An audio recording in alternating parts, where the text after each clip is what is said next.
I just thought I'd write a poem. Do you want to hear Please, it? oh, yes. You want to hear it? Now, this, well... They could always start the wedding late, I guess.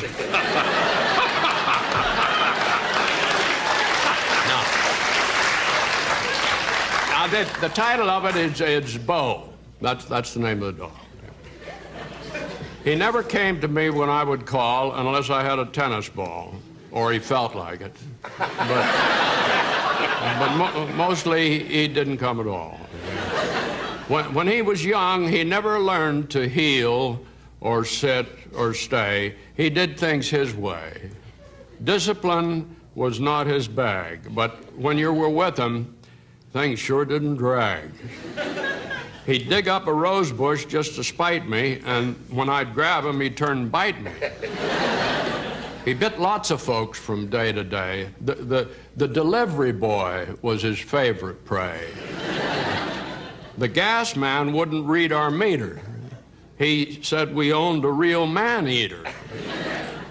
He set the house on fire, but the story's long to tell.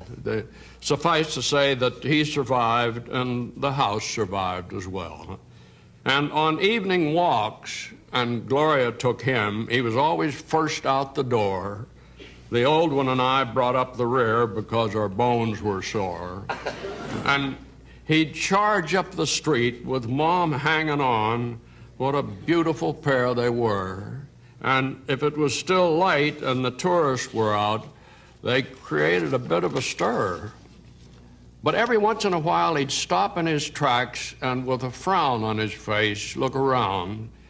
It was just to make sure that the old one was there to follow him where he was bound. We're early to bedders in our house. I guess I'm the first to retire. And as I'd leave the room, he'd look at me and get up from his place by the fire.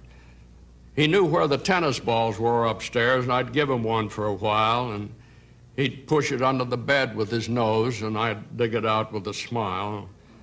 But before very long, he'd tire of the ball, and he'd be asleep in his corner in no time at all. And there were nights when I'd feel him climb upon our bed and lie between us, and I'd pat his head. And there were nights when I'd feel this stare, and I'd wake up and he'd be sitting there, and I'd reach out to stroke his hair, and sometimes I'd feel him sigh, and I think I know the reason why. He'd wake up at night and he would have this fear of the dark, of life, of lots of things, and he'd be glad to have me near. And now he's dead. And there are nights when I think I feel him climb upon her bed and lie between us, and I pat his head. And there are nights when I think I feel that stare, and I reach out my hand to stroke his hair, and he's not there. Oh, how I wish that wasn't so. I'll always love a dog named Beau.